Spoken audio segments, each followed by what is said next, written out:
Hi, everybody. Thanks for joining us for another edition of Hold My Drink, where we navigate the news and politics with a chaser of civility. I'm your host, Jen, inviting you to grab your favorite beverage, sit back, and imagine with us how to create a new American identity together. Welcome to this week's Hold My Drink and Counterweight podcast with my co-host, David Bernstein. Today, we have got Zander Keig with us. He is a frequent guest. It's good to see you again, Zander. Good to be back. He has his consulting company or consulting organization company. Would you call it a company? Business, I guess. Yeah. Business. Keig Consulting. And we also have with us today his friend, Matt Watson. And so Matt and Zander are working together. Matt is also a licensed social worker. Matt works with the Church of Latter-day Saints. So you guys have got some collaboration going on here that we need to know a little bit about. But before that, what did we bring to drink for this conversation? Zander, did you bring anything to the table? Absolutely. Today I brought a grapefruit Radler, which is, for people who are unfamiliar, a Radler is the German name for cyclist. And what it is, it's a 50-50 beer and grapefruit juice drink that's good for the heat of the summer when you're cycling around the countryside. That's awesome. And it's like 90 degrees here and humid in Orlando. So I'm drinking my Radler. Matt, what did you bring to the table? Well, I bring to the table a little guava nectar. As a young missionary for the Church of Jesus Christ of Latter-day Saints, I served in Mexico and developed quite a little affinity for guava nectar. So that's what I've got today, and a little bit of living water as well. So I'm ready to roll. That is okay. Well, you're a first with your guava nectar. I like that. There you go. David, you? I've got another first coming your way. This is a hard ice pina colada because it is 97 degrees right now in the DC area. So I'm going with ice here. Whoa! Oh, but is it alcoholic? Oh yeah, it is 6.8%. And you can get those in the store? I got them on my way back from the mountains of Pennsylvania into Maryland. So I don't know if I could get them here, but I could get them where I was way out there. That looks awesome. Wow. It's really tasty, yes. Actually. Okay, well, I'm doing something a little different too. I same alcohol as I used before, but I made a root beer float with whipped cream vodka, which I think, Zander, we've talked about my whipped cream vodka before, but now it's root beer and half, so it's a root beer float. Yum. Mm-hmm. Yes, Zander and I have laughed about how it's a good thing we didn't have flavored vodka when we were in high school. So, okay, with that said, Zander, take us away with what you and Matt are working on together in your world of social work and belonging and all these good things. Absolutely. So let's just jump right in. So Matt and I met, it's probably been at least 2 years, a little bit longer. Now, we met through a professional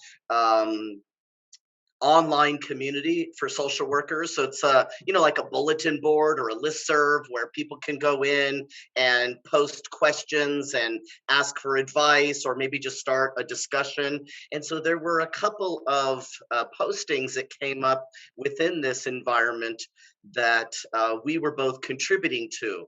So somebody posed the question around, can you be a social worker and a Christian? I think there was another person posed a question about, can you be a social worker and conservative? And I'd say the majority of the responses, at least initially, were absolutely not.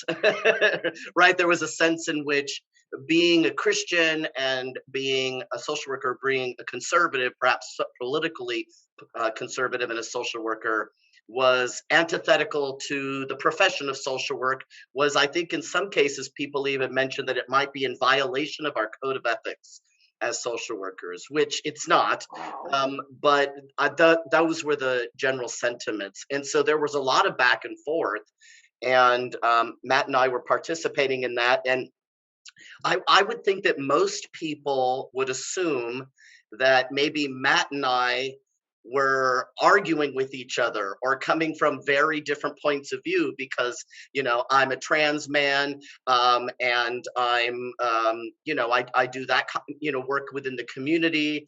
And, Matt is with the, LDS church, he's a Mormon, and somehow that would make us like mortal enemies of each other. And it turns out that we're not mortal enemies. And we have found quite a nice way to collaborate and work together. And I believe the reason that we started working together more directly is because Matt was approached by a publishing company to publish a book made up of stories or essays from social workers who take a different stance than what was being projected through these ongoing discussions about, can you be conservative, can you be a Christian and be a social worker? Am I correct, Matt? I think that's what brought us formally together. Correct.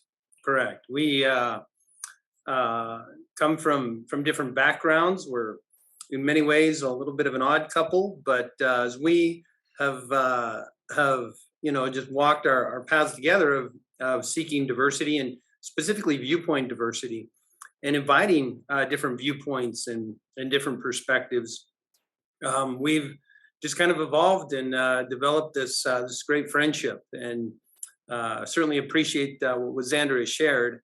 Over time, the more we've talked about it, the more interest it's developed from other social workers, and we have a number of contributors who are working with us to just promote that viewpoint diversity through this project and hopefully through a published book. Well, I think that what a lot of people would assume is they're like, oh, Zander, he's a trans man, he must be a lefty. And oh, Matt, he's a Mormon, he must be a right winger. And it turns out that we're both moderates. And so that's what brings us together, is that we're not polarized in our philosophy, in our politics, and our social beliefs.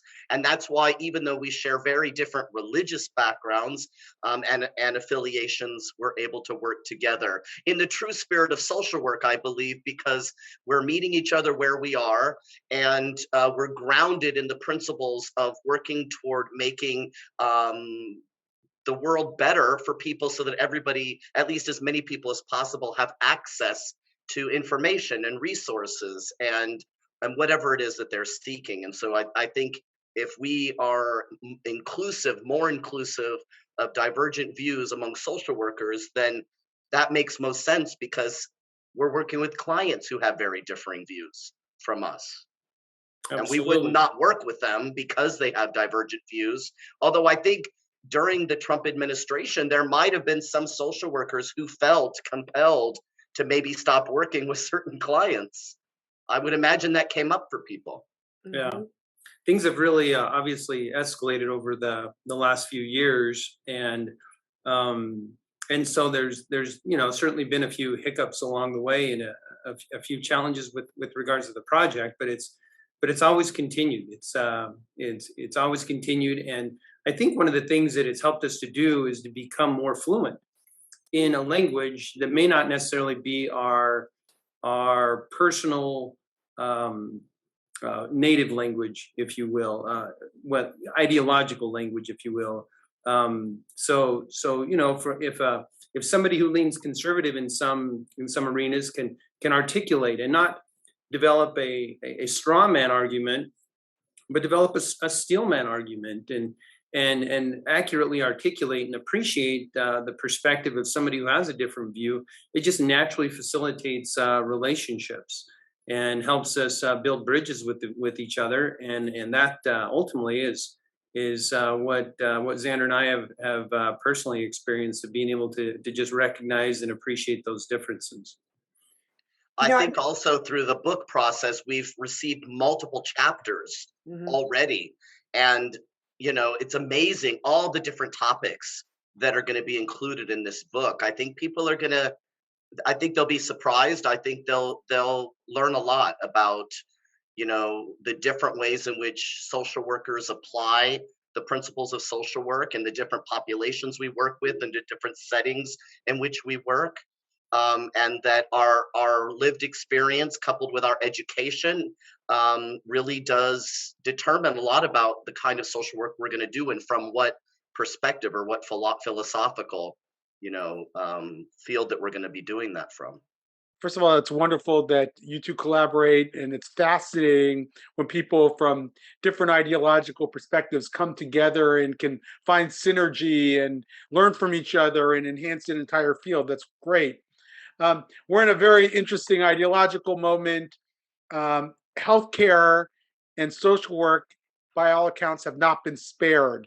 There's woke social work now. I was just listening to Barry Weiss interview Katie Herzog about her work in the medical community, how certain doctors will give preferential treatment to minorities in hospitals and so forth, and they're applying sort of an equity standard there. I'm wondering to what degree you're seeing that, you're both seeing that in social work. How much has social work been infected by these latest ideological fads? Well, I'll just respond with a few things. Some folks who have preferred not to be direct contributors are continuing to contribute and stay involved by sharing experiences. And so we just for an example, faculty from a social work program just reached out to me, and we've maintained some contact where the faculty member just experienced clear ideological leaning in a faculty meeting where her beliefs and others were just blatantly disparaged. And she just felt like she had to be silenced. She just had to be quiet.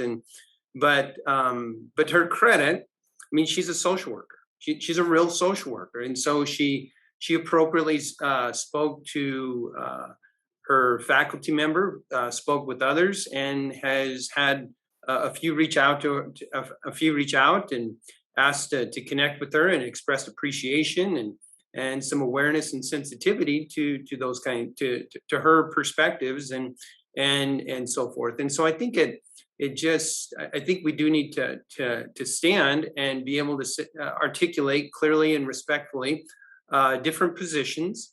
And part of the challenges that we have with some of the different ideologies that are being put forward right now is that they sometimes, to me, as a person of faith, that it reminds me of my own faith. Not specifically, but it reminds me of a faith rather than my own faith, if you will.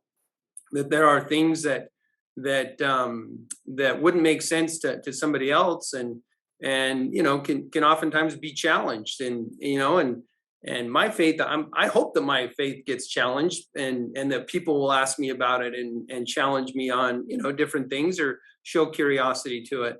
But it doesn't seem like we're in an arena right now where you can challenge some of the ideas and the perspectives that are being put forth at this point in time. So she shared examples, some examples of that in her response, which I thought was great. Others have talked about, one example is a young social work student got their degree, and at the end of her degree, she just said, I can't buy into this. I can't do this.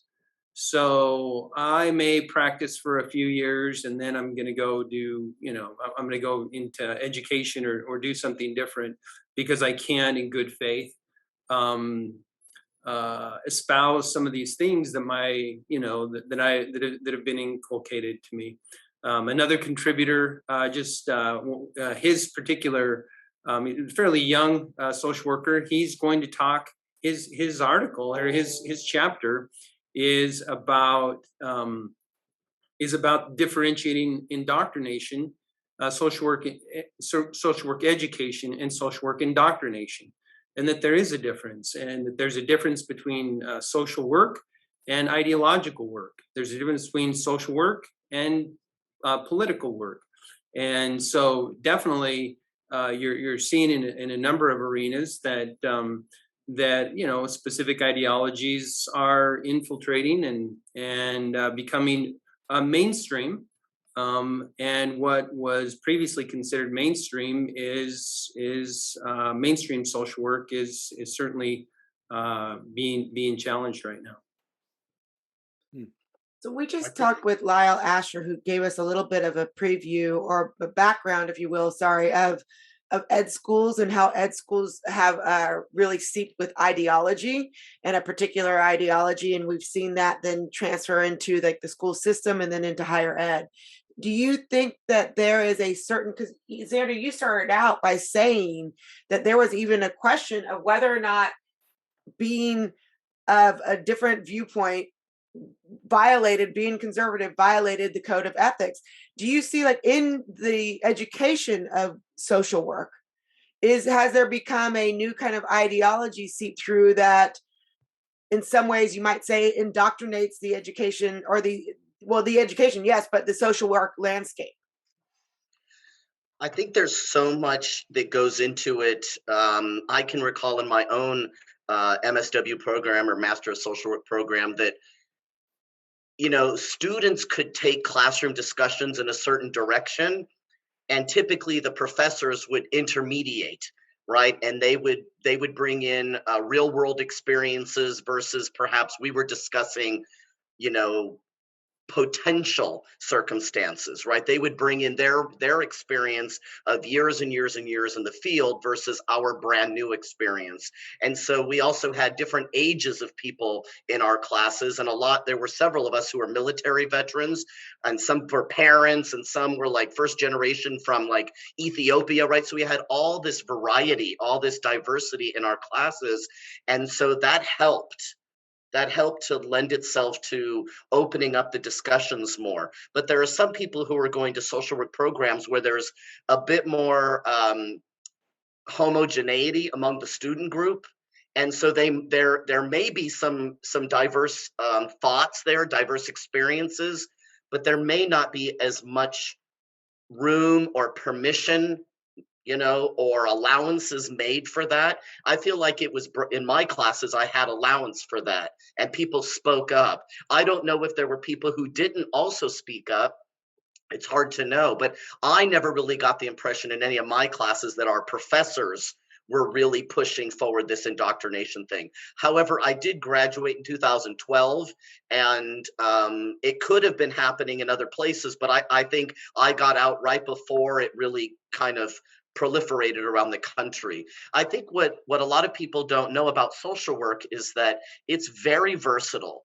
Right? There are licensed clinical social workers who work in independent practice that practice completely on their own. There are social workers who work in the K through 12 school systems. There are social workers who work in hospitals. There are social workers that work in jails, right? You can do social work in a lot of different environments. And those environments are going to contribute to the kind of sentiments that are being expressed and the general opinions about things. And we're also working across the whole country. So if you have people who are working in more affluent areas versus more impoverished areas, rural versus urban, you're going to have people who are advancing, different ideas and making certain resources available to certain populations in their area, because that's the foundation of social work too, is we work with people who are poor, people who are marginalized, and people who are oppressed. And that's not just one group of people, right? Depending on where you are in the country, that those people are going to look very differently. And so it's not going to work to apply the work that we did in, say, Atlanta, Georgia, and then go over to, say, Moscow, Idaho. It's not going to work, right? It's a completely different set of poor people with different issues, different needs, different resources available in their community. So if somebody is formulating their opinions and their ideas and they're advocating certain things from their solo perspective and experience, and they haven't really moved around the country or moved around in social work, they're going to be really limited, but they're not going to know that, right? They're going to think that the social workers everywhere else are seeing the same thing they're seeing, and they're having the same frustrations and the same lack of resources, and it's not going to be necessarily true. So it's like, just, we have to sort of open our eyes, and open up the eyes of our colleagues to say it's different. Social work is different depending on where you're practicing and with whom you're practicing and in what context or setting you're practicing. I think we're to the degree that we become ideological, homogenous, or orthodox in our approach, we are creating a very small tent within which social workers can inhabit, can work, can operate. But again, if we go back to that kind of that paradigm of language, if we become fluent in many different moral foundations, many different viewpoints, then we'll be able to engage more effectively. And so, would it be important for me to understand and be aware of David, as you mentioned, woke ideology or different theories? Well, absolutely, because those things are going to speak to other people. And so, have I explored them? Have I looked at them? Absolutely. Do I know what they? Is it my first language? Well, of course not. But I can have an appreciation for it. And instead of taking it, social work historically advocates appropriately for the oppressed, for the marginalized. But if we see the world through a lens of oppression, we're going to find oppression. We're going to look what we look for. We are ultimately going to find, and if we're constantly looking for that, it can create its own challenges. And so again, I think if we recognize that those things, there are some things that there are some truths in some of those ideologies, and we can try and find those truths. We can find some common ground. Great. I think that's at the heart of social work.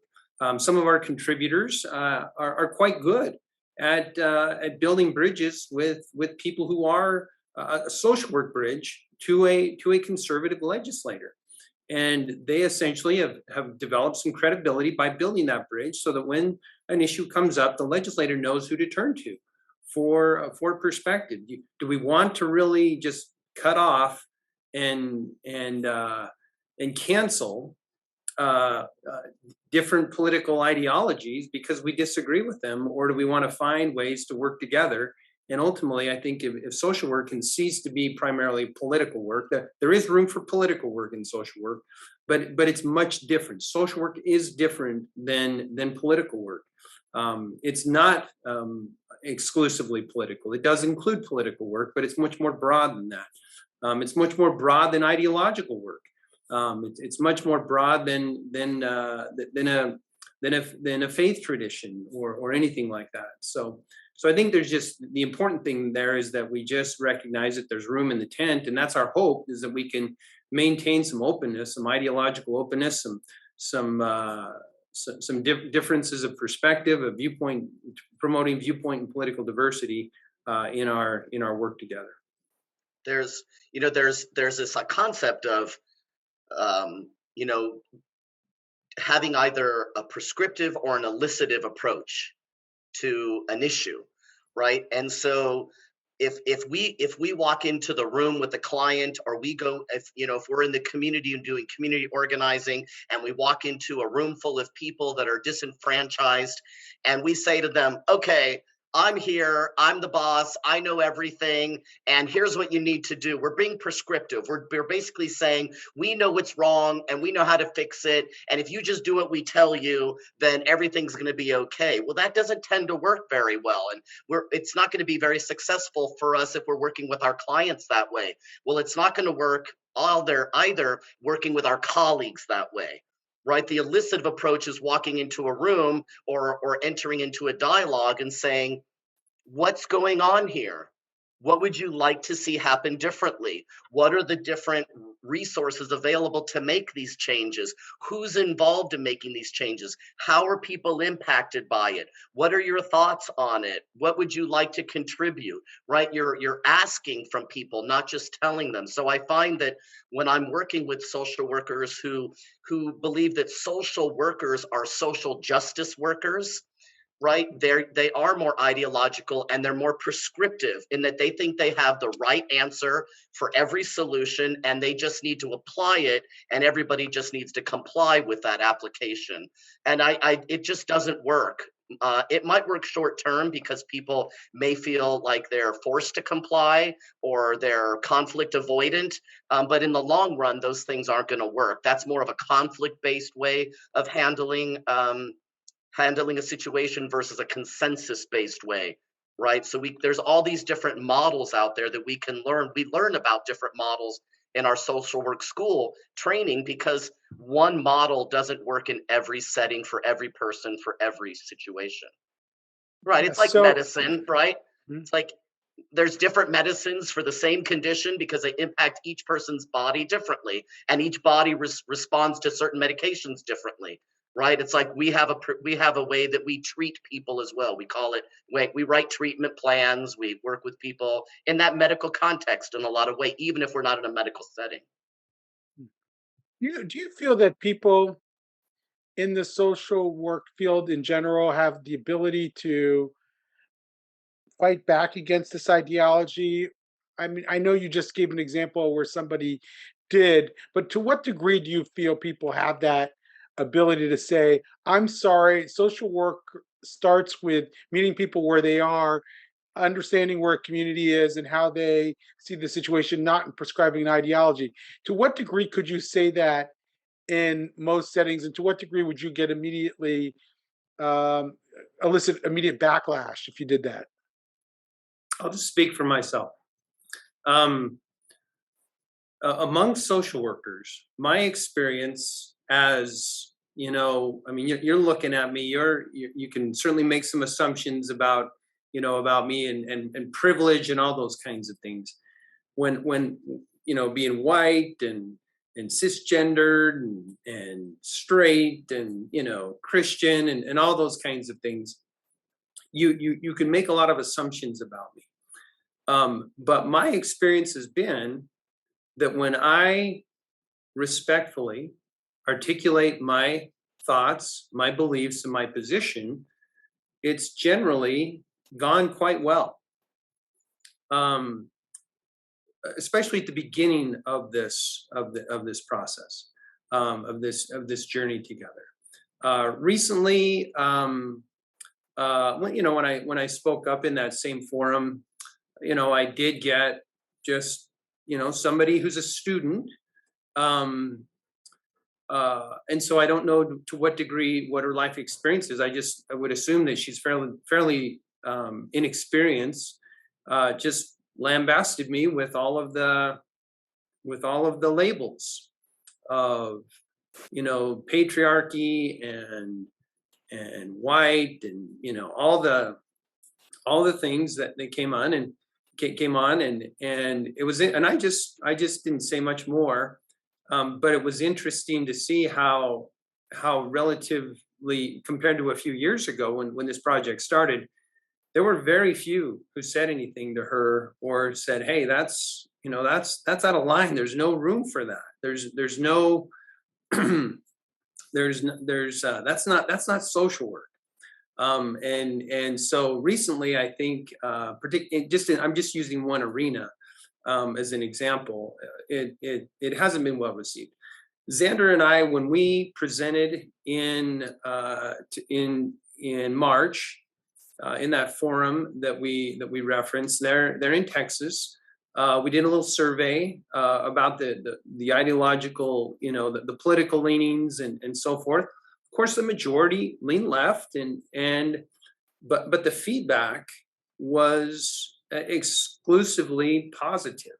There were very few negative critical thoughts or critical responses to our presentation, where we talked about some of these differences and having viewpoint and ideological, diversity, political diversity in social work. And so my experience has been fairly favorable if we will speak up. We're not probably going to be given, nobody's going to give us a walk in the park. But as we continue to speak up and talk about our experiences, we've had a number of people continue to contribute and with very compelling experiences and perspectives. So generally speaking, David, I think it's a great question. Recently it hasn't been quite like it was, a couple of years ago when this started, but it has been, for me, surprisingly favorable. I have received backlash, but not from social workers. It's like non-social workers who have taken the sharpest aim at me.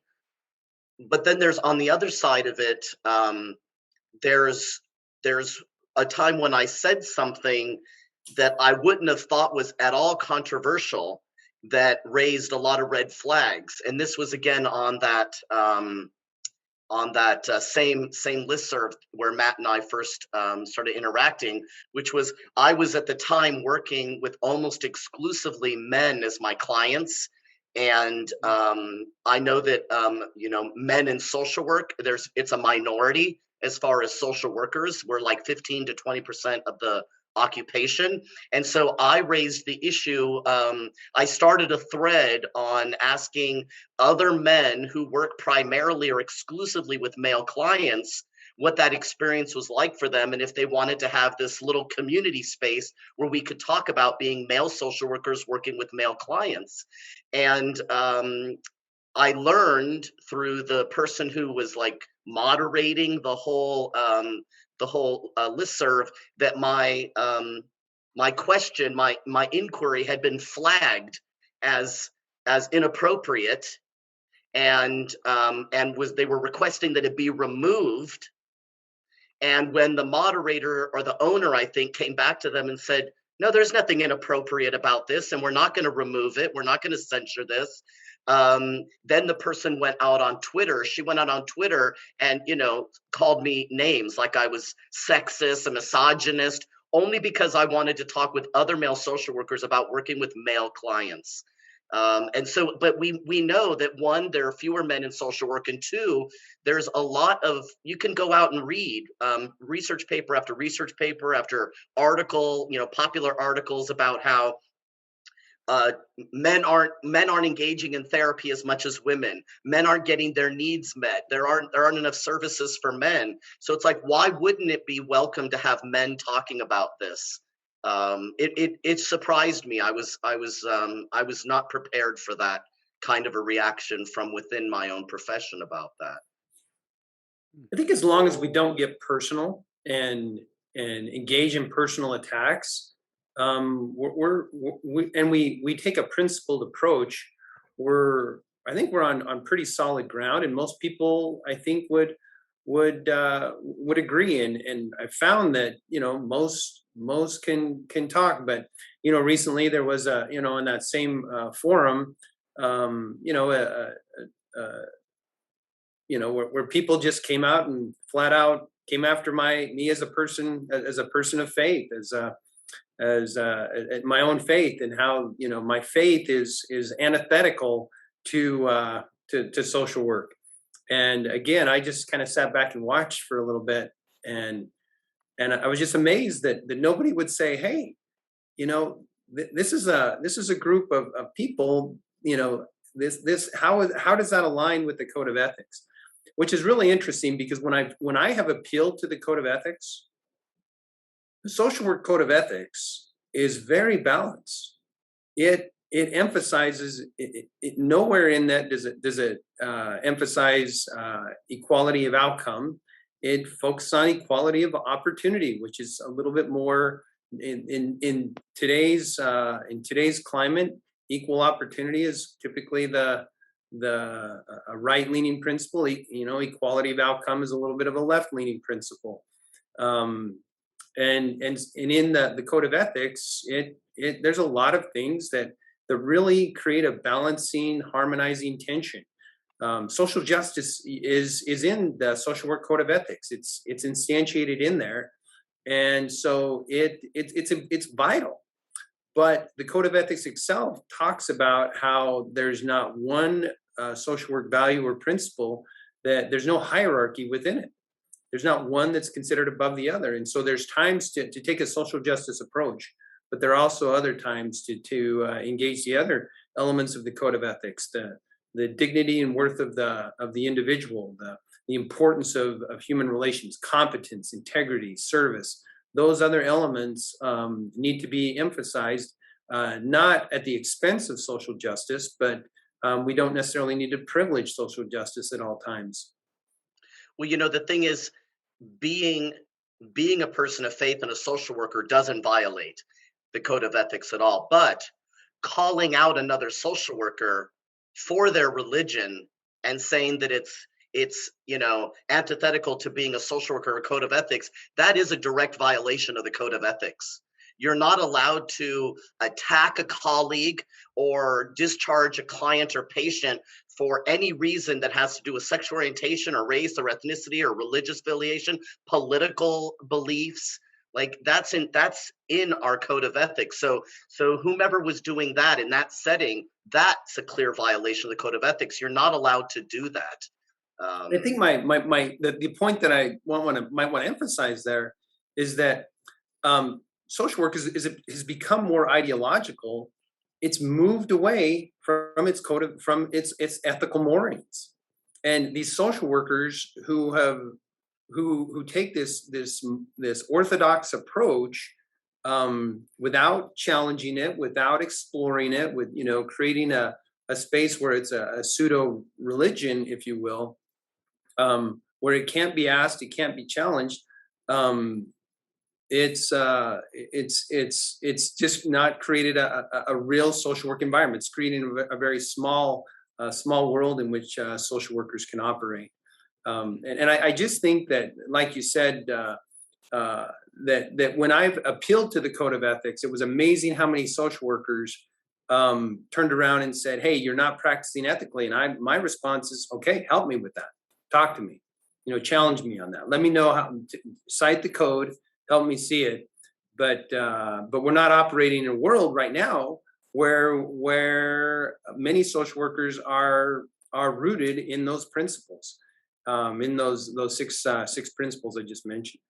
Yeah. So Jennifer had asked you about education schools. I know from friends of mine who are involved in sort of the mental health field that there's a lot of ongoing training, like there are in many fields. There's continuing education, there are seminars, and if you're in a social work setting, if you work for a particular institution, you're probably getting some online seminar, particularly these days, once a week or once every 2 weeks. What I've seen from some of that is quite alarming. It seems that a lot of it is being done through a quote unquote racial equity lens, which means that it has been infused with a particular ideological perspective. It sounds good to say racial equity lens, but what it means is that they're using a particular understanding of racial equity to train everybody. Do you see that? I mean, maybe it's just where I live or the people I talk to. Are you seeing that in a lot of the training and education you're seeing, or am I just skewing this because of where I live? No, I would say definitely, David, that is predominant, and I think and while it's possible, I'm not discarding that there may be some benefits that come from that. One of the concerns that I have is that there are multiple ways to approach racism. There is more than one way to deal with racist conduct. And when we take what's currently being labeled as anti-racism and saying that as the only way to approach racism, I think we're compromising our effectiveness in engaging a multitude of approaches that can promote racial equality and improved outcomes for all of us. So I would agree. When you right now to be honest with you, I cannot remember the last time I saw a race, a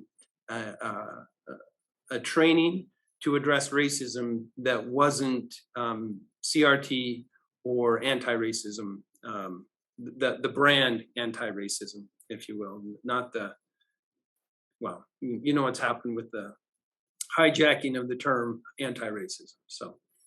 Absolutely. Do y'all think that you've had any loss of work because of your particular identities? So, or, these labels that we're throwing around. So with Zander from the transgender community, Matt from the LDS community, are there any labels put on you where people might say, I'm going to pass and go with another mental health professional? For me, no, that's, my employer is, your employer is the church. The Church of Jesus Christ of Latter-day Saints.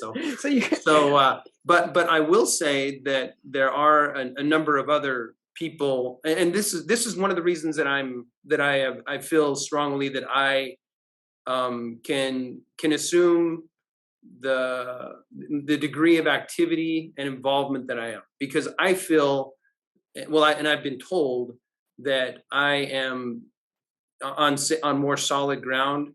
Other people couldn't promote or take some of the stances that I have without fear and concern for their employers. Some of our contributors have talked very much about that. You're probably aware of some of them who took a hit.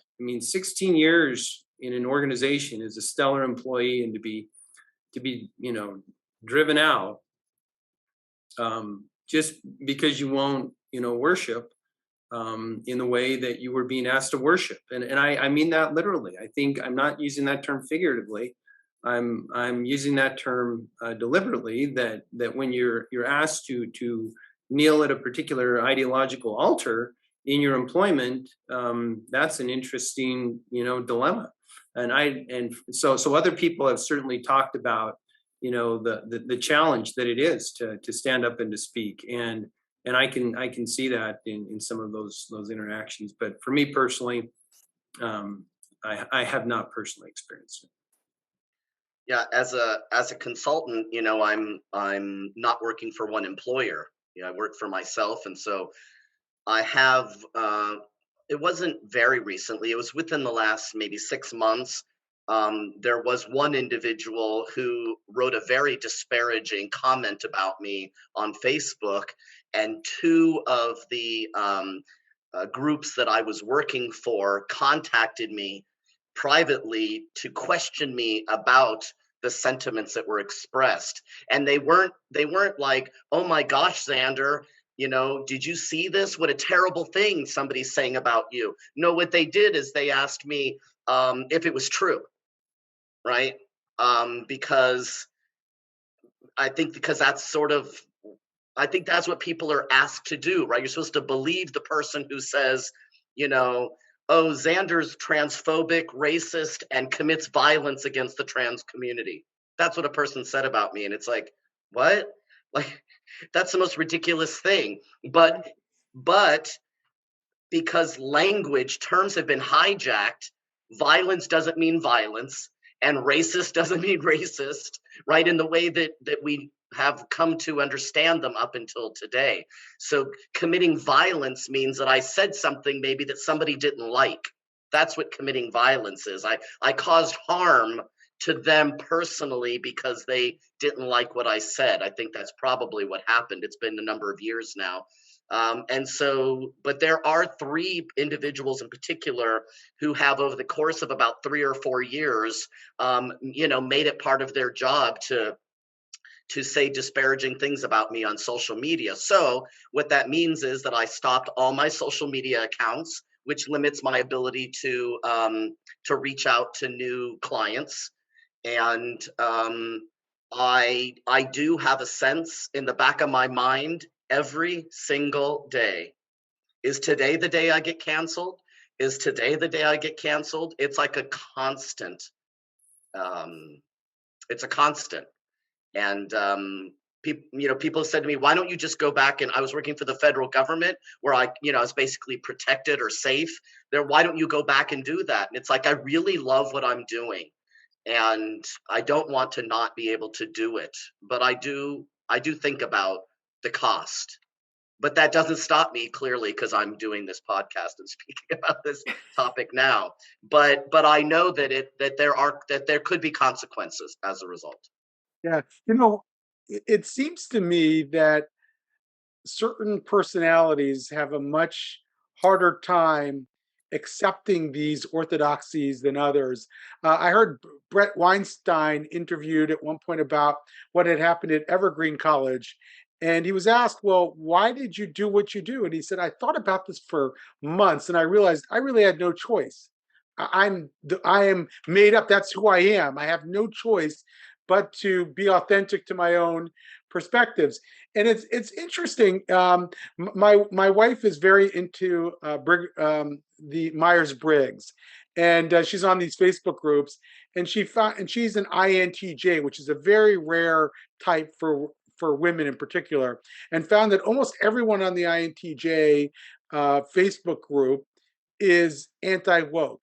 In other words, it may be that, and I'm speaking to two social workers here, so I'm looking for validation or not. But that maybe we're wired to have certain ideological views. Maybe we're wired to be more accepting of the status quo or more oppositional toward a set of ideologies. Do you have any insight into that? Well, I'll just say that you and I already had this conversation, and I am also INTJ. Right. But it's like right. I've always been countercultural. Right. This is not new about me. When I was a young girl, right? Because I'm a trans man. When I was a young girl, I was very boyish. I was a tomboy. And that was countercultural for my family, right? For being in a Mexican family and wanting to have little, the girls be like feminine. And then I became lesbian, and I was the type of lesbian that was really masculine, and that was really countercultural because I wasn't going with the particular, status quo for what was supposed to be the right kind of lesbian. And then I went into law enforcement, and and I was vegan for a while. Like I have this stream of countercultural component to me, so that when I transitioned and started living in the world, as a man, I started to realize that a lot of the rhetoric and preconceived notions about men that I had internalized through society and through my involvement in lesbian community, I just found for the most part weren't true. That men have been quite wonderful and very, very nice and very welcoming and very kind and very nurturing, compassionate, not violent, like all these different notions about things. And so all of a sudden my counterculturalism, right, this strain within me to sort of go against the grain is that all of a sudden people started calling me a men's rights activist because I was working with men and I was interested in how did mental health issues affect men. What did depression look like in men? What did anxiety look like in men? What did an eating disorder look like in men? Because most of the notions about mental illness that we think of are typically female, right? So it is just hardwired into me. It's just that for part of my life, my countercultural tendencies were in alignment with LGBT community, and now they're not mainstream. There's lots of LGBT people who are heterodox, but not the ones that you see primarily on in social media and on the news and things like that. So there really is something about me that just runs that way. Are you oppositional, Matthew, as well? What was that? Are you oppositional as well? Oh no, I'm a conformist. Well, not exactly. I just kind of do my own thing. I mean, I guess I'm a little bit oppositional. I'd sit in the back of my social work classes and raise, controversial topics or push back on, on some of the faculty, or follow them into their office if they said something I thought was problematic. And so I don't have a problem standing up. I think that, are we wired in a certain way? I do believe that our life experiences, sometimes the areas that we live in, there's so many factors that make up our humanity that that it's difficult to say. But Jonathan Haidt's work, I really like that, where he's identified the six moral foundations and identified how the people who lean left are heavy in the care and fairness foundations, and people who lean right are having fairly balanced in all six of those moral foundations. Mm-hmm. And so I look at that and I think of what are the experiences that people have been through or that they've had, and it helps me have an appreciation for those differences. That if they have experienced oppression or injustice, they are more likely to emphasize care and fairness, and that makes sense. That makes sense. And so it tells me that when I want to engage somebody on the left, I need to emphasize those two languages, if you will, where if you're going to engage conservatives, you better be fluent in a variety of those moral foundations. And so in people, I think in my own family, I look at or those that are around me. You can see those who are just more attuned to authority, those who are more attuned to sanctity, those who are more attuned to liberty, those who are more attuned to loyalty and relationships. And so everybody has these different things. And I do believe that those who lean towards the woke likely are very concerned about historical injustices and care and fairness, and trying to restore some of those injustices. But I'm not sure that the way that they're approaching it is necessarily effective. And so that's I'm open to that if they can demonstrate effectiveness without it becoming totalitarian and orthodox. Then I would be willing to consider it. I just haven't experienced that yet. How does social work play out at the Church of Latter-day Saints? The Church of Jesus Christ of Latter-day Saints? Yeah, I'm sorry. It's fine. It's inherent. I mean, it's part of me. But what are the social work challenges that you face in the church? The specific challenges that you face in the church? Honestly, one of the foundations is caring for the poor and the needy. Or that's historically. I think that they're working on a different term that might not trigger some different folks. But I work for a department that's called welfare and self-reliance services. That's a department. There's not too many. There's only four primary departments in the church, four primary missions, and that's one of them. And so it's just natural. It's just part.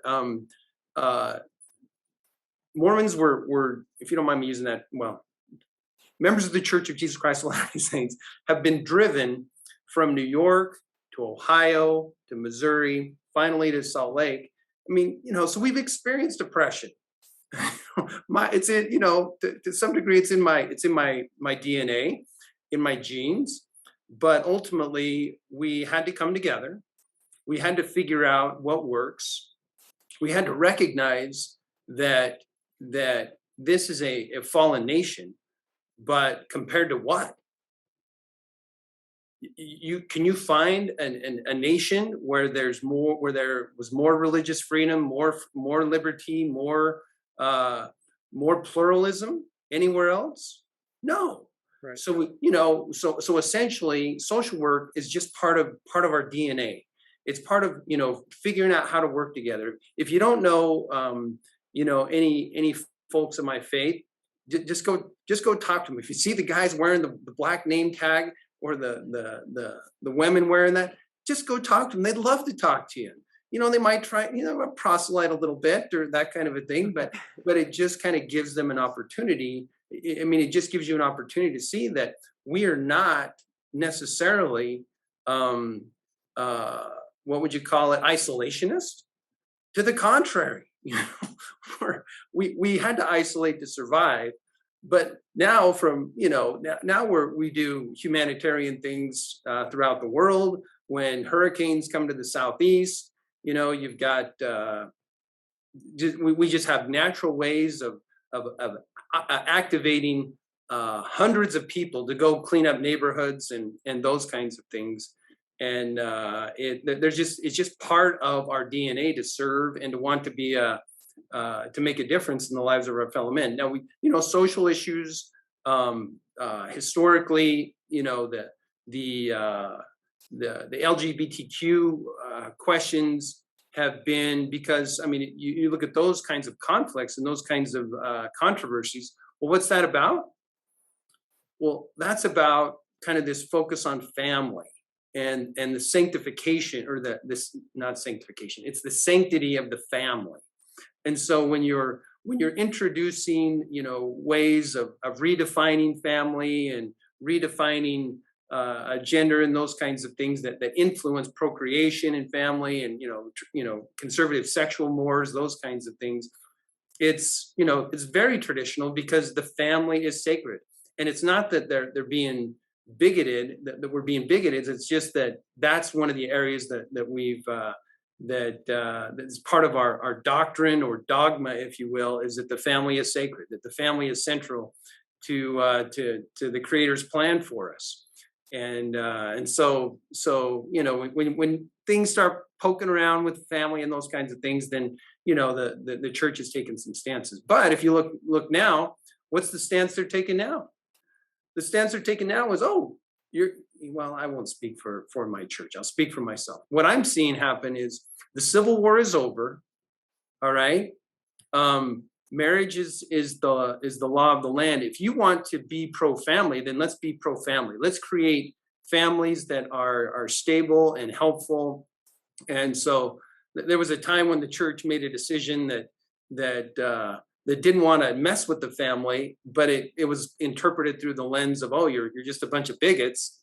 And so in an effort to try and honor the family over the church, it got burned that way too. So anyway, in essence, being a social worker and a Latter-day Saint, they're so compatible. It's just part of our DNA, and it's not just me. I think it's just part of our faith. It's very much about trying to be helpful to other people.